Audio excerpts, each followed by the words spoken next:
Welcome back. I am Vikas Sharma, Assistant Professor in the Department of Pharmaceutical Chemistry, Ramesh Institute of Vocational and Technical Education. Today, our topic for discussion is identification tests for cations and anions as per Indian Pharmacopoeia. Identification tests for anions and cations according to Indian Pharmacopoeia. This topic is related to the PharmChem 1 syllabus for the Diploma in Pharmacy first year students. So let us start with the first MCQ related to the topic. First question is here on your screen that cations are positively charged ions. They are formed when a metal dash its electron. तो पहली बात उन्होंने खुद से बता दी है statement के through that cations are positively charged ions. उन्होंने बता दिया है कि cations होते हैं आपके पॉजिटिवली चार्ज होते हैं.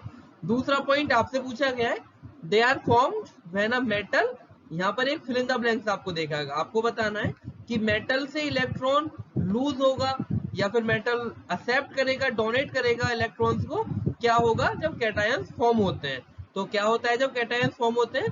कैटायंस तब फॉर्म होते हैं जब एक मेटल अपने अंदर से इलेक्ट्रॉन्स को लूज करते हैं. So the correct answer is option number A, loses.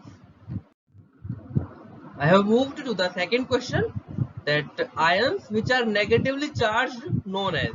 अभी हमने पीछे की स्लाइड पर बात की थी जहां पर एक स्टेटमेंट लिखा हुआ था that cations are positively charged, लेकिन यहाँ पर आपसे पूछा गया है कि नेगेटिवली चार्ज अगर होगा किसी मॉलिक्यूल के ऊपर तो आप उनको क्या बोलेंगे? Whether they are known as anions, cations, anions and all of the above.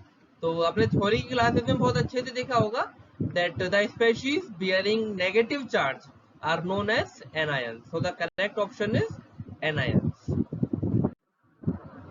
In the next question, ये थोड़ा समझने का क्वेश्चन है, बेसिक क्वेश्चन है. ये आपने अपनी 9th क्लास से 9th में भी देखा होगा, 11th 12th में भी आपने देखा है. तो आप इस क्वेश्चन को एक बार अच्छे से पढ़ें. Sodium, the plus charge indicator. Sodium specially आप देखिए, इसके ऊपर आपको दिख रहा है Na प्लस चार्ज. Na के ऊपर आपको एक प्लस का साइन दिख रहा है. Na प्लस चार्ज आपको दिख रहा है. Plus charge indicator shows that it has one electron. आपको बताना है लेस देन या more than the total number of proton.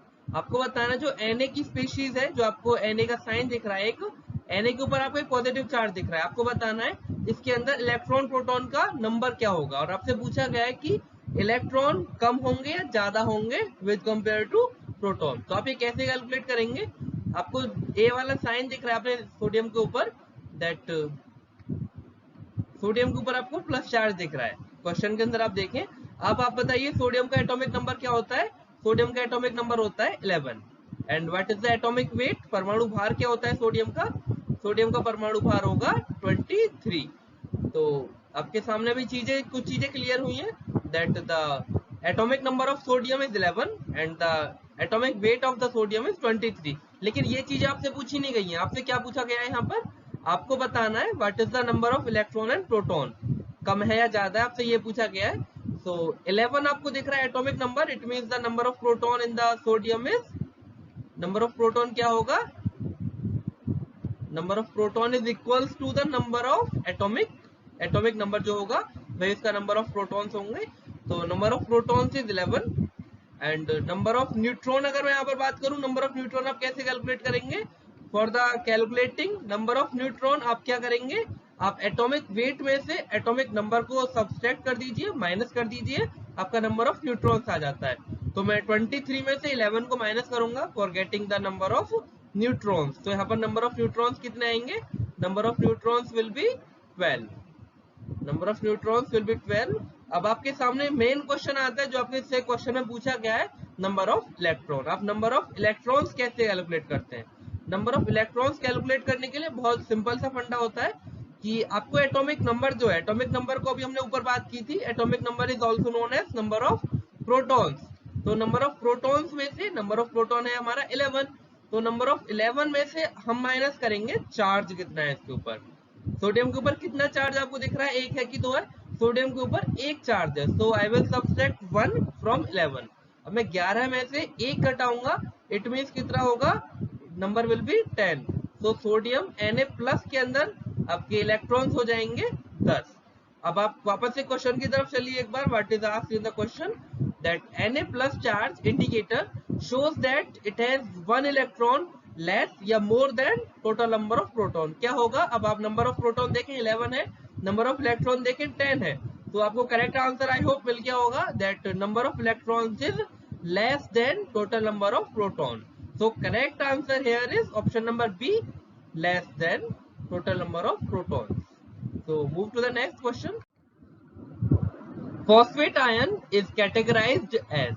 Phosphate ion क्या होते हैं? Anions होंगे, cations होंगे, आपको बताना है. Phosphate ion का सबसे पहले आपको मालूम होना चाहिए कि क्या इसका फॉर्मूला होता है, इसके ऊपर क्या साइन होगा. ये दो चीज आपको पता होंगी तो आप बहुत इजीली बता सकते हैं कि क्या होगा ये एनायन या कैटायन. तो फॉस्फेट आयन आप जब भी देखते हैं उसका PO4 फॉर्मूला होता है, साथ ही इसके ऊपर एक नेगेटिव चार्ज होता है. तो जब भी फॉस्फेट आयन के ऊपर नेगेटिव चार्ज होगा और जहां पर नेगेटिव चार्ज आ जाता है आप उसको बहुत इजीली कंक्लूड कर सकते हैं that phosphate ion is categorised as anion. Correct option here is option number C. In the next question आपको आइडेंटिफिकेशन टेस्ट के प्रोसीजर में से बताना ही वाला question. What is the question? Question एक बार पढ़ें आप सबसे पहले. What happens when sodium carbonate is treated with magnesium sulphate. यहाँ पर एक रिएक्शन फॉर्म हुई है, सोडियम कार्बोनेट को आपने मिक्स कर दिया है मैग्नीशियम सल्फेट के साथ में. तो what is the observation? Observation क्या होगी आपको बताना है. क्या हुआ है अभी हम क्वेश्चन एक बार देखें. That sodium carbonate is mixed with magnesium sulphate. जब आप इन दोनों को एक टेस्ट ट्यूब में लेके मिक्स करेंगे तो क्या होगा? आपके सामने चार ऑप्शन है. First option is white precipitate form, second one is creamy solution form, third option is green precipitate form and D is the none of the above. इन तीनों को छोड़ के कुछ और होगा क्या? तो जब भी आप सोडियम कार्बोनेट को मैग्नीशियम सल्फेट के साथ में मिक्स करते हैं it produce white precipitates. So the correct option is option number A. Sodium carbonate का ये काफी पॉपुलर टेस्ट है जो हमने यहाँ पर एमसीक्यू में रखा था. Here white precipitate formed is the correct answer. The next question. What happens when brown coloured solution of iodine. Iodine का कौन सा सॉल्यूशन होता है? आप सबने अपने लैब के अंदर काम किया था जब, जो हमने थ्योरी की क्लासेस में देखा था. What is the colour of iodine solution? Colour of iodine solution is brown. बिल्कुल डार्क ब्राउन कलर का होता है. Dark yellow to brown colour होता है इसका आयोडीन का. तो आप क्वेश्चन एक बार देखें. What happens when the brown coloured solution of iodine is mixed with thiosulphate solution. आपने आयोडीन को थायोसल्फेट सॉल्यूशन के साथ मिक्स किया है. अब आपको बताना है कलर क्या होगा. क्या वो डार्क येलो से ब्राउन था, will it be converts to yellow, या फिर ग्रीन पीपीटी फॉर्म होंगे, या डीकलराइज हो जाएगा, या फिर तीनों स्टेप होंगे एक एक करके. बट आपको ये चीजें याद रखनी है कि जब भी आप आयोडीन के सॉल्यूशन के साथ में थायोसल्फेट का सॉल्यूशन ऐड कर देते हैं, when you add thiosulphate solution to the concentrated iodine solution the colour of iodine solution is decolourised. So the correct option is option number C. Option C is the correct answer. Sodium thiosulphate जो होता है ये आपके iodine solution को decolourise कर देता है. Next question में आपको एक केमिकल स्ट्रक्चर दिखेगा. Identify the following anion. Anion हमने इसीलिए बोला क्योंकि आपके इस स्ट्रक्चर के ऊपर नेगेटिव चार्ज प्रेजेंट है. So identify the following anion and mark it's correct name. तो इसका क्या नाम होगा? आप एक बार क्वेश्चन को रीड करें. Identify the following anion and mark it's correct name. तो आपको क्या फॉर्मूला दिख रहा है? सबसे पहले एक S है. S के बाद में आप देखें S ऑक्सीजन है, O है. O के कितने मॉलिक्यूल्स हैं? 4 मॉलिक्यूल्स आर देयर. तो इस स्ट्रक्चर क्या बन गया आपका? SO4. SO4 बन गया. साथ ही इसके ऊपर 2 नेगेटिव चार्ज भी प्रेजेंट है. तो SO4 2- आप इसको बोलेंगे. तो इसका क्या नाम होगा SO4 2- का? The correct name of SO4 2- is sulphate. This is sulphate. आप मार्क कर सकते हैं कि जो हमको स्ट्रक्चर दिखाया गया this structure is belongs to sulphate ion. या फिर आप इस क्वेश्चन को करने के लिए दूसरा तरीका भी अप्लाई कर सकते हैं, रिमूविंग द अदर ऑप्शन. आप सल्फर डाइऑक्साइड पर आइए. सेकंड ऑप्शन है. तो आप बहुत अच्छे से जानते हैं कि सल्फर डाइऑक्साइड का क्या फॉर्मूला होता है. सल्फर डाइऑक्साइड का फॉर्मूला होता है SO2. So this is the wrong answer. Moving to the option number C, lead sulphate. Sulphate तक तो ठीक है लेकिन लेड का स्ट्रक्चर फॉर्मूला होता है Pb. तो लेड का सल्फेट में यहाँ पर Pb प्रेजेंट नहीं है. Option number C is also the wrong answer. Option number D पर आते हैं. क्लोराइड लिखा हुआ है. क्लोराइड से तो आप बहुत अच्छी तरह से वाकिफ है. That chloride is known as Cl. तो आपका एक ही ऑप्शन बचता है, that is option number A and that is the correct answer, sulphate. So move to the next question. In the identification test for sodium, sodium का आपने identification test पढ़ा था, मैंने थ्योरी की क्लासेस में कवर किए थे वाले topics. So in the identification test for sodium the addition of potassium antimonate results in the formation of. आप एक बार वापस से क्वेश्चन पढ़ें कि क्वेश्चन में क्या पूछा गया है कि आप जब आइडेंटिफिकेशन टेस्ट परफॉर्म करते हैं सोडियम का, तो वहां पर आप एक चीज ऐड करते हैं सोडियम के अंदर में। सबसे पहली चीज तो आपकी सोडियम है सैंपल के अंदर, इफ सोडियम इज प्रेजेंट, तो आपने सोडियम के अंदर टेस्ट सैंपल के अंदर आपने क्या ऐड कर दिया है, पोटेशियम एंटीमोनेट। पोटेशियम एंटीमोनेट का सॉल्यूशन आपने ऐड कर दिया है, ये दो चीजों की रिएक्शन होगी। तो जब इन दोनों चीजों की रिएक्शन होगी सोडियम प्लस पोटेशियम एंटीमोनेट, तो वहां पर क्या फॉर्म होता है आपको बताना है, what will be the observation. तो 4 options are there, white precipitates, creamy solutions and green precipitates and none of the above. So the correct answer here is once again white precipitates formed. जब sodium ions को potassium antimonate के साथ mix किया जाता है, shake किया जाता है, they produce white color precipitates. Correct answer is option number A. In the next question, बहुत इजी क्वेश्चन है, आपको देखना है और आंसर कर देना फटाफट से। इस पोटेशियम का कैटायन और एनायन आपको बताना है, पोटेशियम कैटायन है या एनायन है। तो पोटेशियम का सबसे पहले आपको स्ट्रक्चर पता होना चाहिए, दैट के होता है, के ऊपर कौन सा चार्ज होता है, पॉजिटिव या नेगेटिव।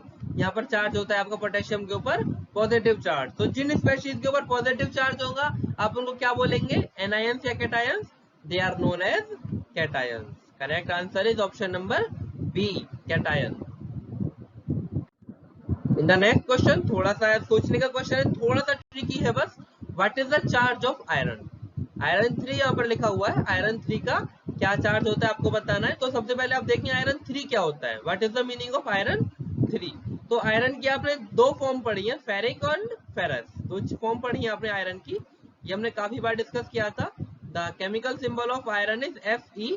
तो 3 यहाँ पर पूछा गया, what is the meaning of 3, iron 3 है यहाँ पर, इट मीन्स की आयरन के ऊपर 3 पॉजिटिव चार्ज प्रेजेंट है, 3 positive charge are present on the iron. तो करेक्ट ऑप्शन क्या होगा, option number B is the correct answer है। तो Fe3+ का मतलब है कि इसके ऊपर 3 चार्ज प्रेजेंट है। इन द नेक्स्ट क्वेश्चन, एक केमिकल स्ट्रक्चर आपको दिखाया गया है, आपको बताना है what is the name of this chemical structure. Question में आप देख सकते हैं that identify the given structure and mark it's correct name. Structure देखना है और नाम बताना है, काफी सिंपल है। दैट सबसे पहले आप इसमें सेंटर में देखें, आपको सेंटर में क्या दिखेगा, Mn दिख रहा है। Mn का क्या नाम होगा, मैंगनीज होगा, Mn is known as manganese. उसके बाद में आपको 4 स्पेशीज ऑफ ऑक्सीजन दिख रही हैं, 1 is manganese and 4 species of oxygen are there. तो क्या फॉर्मूला यहाँ पर बनेगा आपका, MnO4, MnO4 बनता हुआ दिख रहा है आपको। तो MnO4 जहां पर आ जाएगा, इसका क्या नाम होगा, ये चीज आपने सिमिलर देखी होगी पोटेशियम परमैंगनेट के पास। तो पोटेशियम परमैंगनेट का क्या फॉर्मूला होगा, KMnO4 होता है, लेकिन यहाँ पर पोटेशियम से अलग MnO4 दिया गया है, इसका आपको नाम बताना है। ऑप्शन नंबर डी में आपको दिखेगा परमैंगनेट लिखा हुआ है, and that is the correct answer. बाकी के 3 ऑप्शंस को आप बहुत इजीली एलिमिनेट कर सकते हैं, तीनों ही गलत ऑप्शन है, and option number D permanganate is the correct answer. अगला question identification test for barium से है। बेरियम का आपने प्रोसीजर पढ़ा था आइडेंटिफिकेशन टेस्ट के अंदर। तो आइडेंटिफिकेशन टेस्ट ऑफ बेरियम में सबसे पहले आप क्या करते हैं, उसके अंदर डाइल्यूट हाइड्रोक्लोरिक एसिड ऐड कर देते हैं। क्वेश्चन में लिखा हुआ है the identification test for barium, the addition of dilute hydrochloric acid and sulphuric acid results in the formation of. तो आपको बताना है क्या होगा जब आपने बेरियम के अंदर में डाइल्यूट हाइड्रोक्लोरिक एसिड और सल्फ्यूरिक एसिड दोनों एसिड्स को ऐड किया है। तो 4 ऑप्शंस आर देयर। पहले ऑप्शन के अंदर बेरियम क्लोराइड बनाए, एंड सेकंड ऑप्शन में आपको दिखेगा कि no reaction will there, and option number C removal of cations and green precipitate form, and option number D में बेरियम सल्फेट फॉर्म हुआ है। सो आपको एक बार थ्योरी देखनी होगी सारे टेस्ट की, टेस्ट फॉर बेरियम में। तो आपने टेस्ट फॉर बेरियम के अंदर क्या देखा था कि बेरियम सल्फेट होता है, यहाँ पर हाइड्रोक्लोरिक एसिड जो ऐड किया गया है it will react as catalyst. Hydrochloric acid यहाँ पर रिएक्शन शो नहीं करेगा, एंड सल्फ्यूरिक एसिड के साथ बेरियम की रिएक्शन होगी। जब बेरियम सल्फ्यूरिक एसिड के साथ रिएक्शन शो करेगा तो ये बनाएगा BaSO4। BaSO4 मतलब barium sulphate. So option number D is the correct answer. यहाँ पर हाइड्रोक्लोरिक एसिड एक कैटालिस्ट की तरह काम करता है और सल्फ्यूरिक एसिड आपका बेरियम के साथ रिएक्शन शो करेगा, इसीलिए यहाँ पर बेरियम सल्फेट बनेगा, साथ ही आपकी व्हाइट प्रेसिपिटेट्स फॉर्म होंगे। So option number D is the correct answer. Next question काफी बेसिक क्वेश्चन है, that the presence of effervescence is due to. जो एफर्वेसेंस आपको बनती हुई दिखती है उनका क्या बेसिक रीजन होता है? तो एफर्वेसेंस बनेंगी, इसका मतलब क्या होगा, आपके कंपाउंड के अंदर कार्बोनेट्स प्रेजेंट है। आपको ऑप्शन नंबर ए में दिख रहा है, the presence of carbonates yields the effervescence. Option number A is the correct answer, presence of carbonates. In the next question, starch iodide paper is used for the test of। starch iodide का paper आप कौन से test में use करते हैं? तो starch iodide का paper आप यूज करते हैं आयोडीन के टेस्ट में। आयोडीन का टेस्ट काफी सिमिलर और काफी फेमस टेस्ट है, ये आपने केमिस्ट्री में तो पढ़ाई है, साथ ही आपने कॉग्नोसी के अंदर भी देखा होगा। कॉग्नोसी के अंदर आपने कहाँ पर देखा है कि जब स्टार्च ग्रेन्स की आप रिएक्शन शो करते हैं आयोडीन के साथ में, जब स्टार्च ग्रेन्स को आइडेंटिफाई करते हैं तो वहां पर आप आयोडीन ऐड कर देते हैं उसके अंदर, तो आपको वहां पर पर्पल कलर दिखता है। तो starch iodide paper is used as the identification test for iodine. Correct answer is option number A, iodine. The last question, identification tests are used for identifying and testing the molecule। तो आपको बताना है what is the nature of identification test. इतनी देर तक जो भी identification test पर बात हुई थी, तो लास्ट क्वेश्चन इज देयर कि आइडेंटिफिकेशन टेस्ट क्वालिटेटिव होंगे या क्वांटिटेटिव होंगे।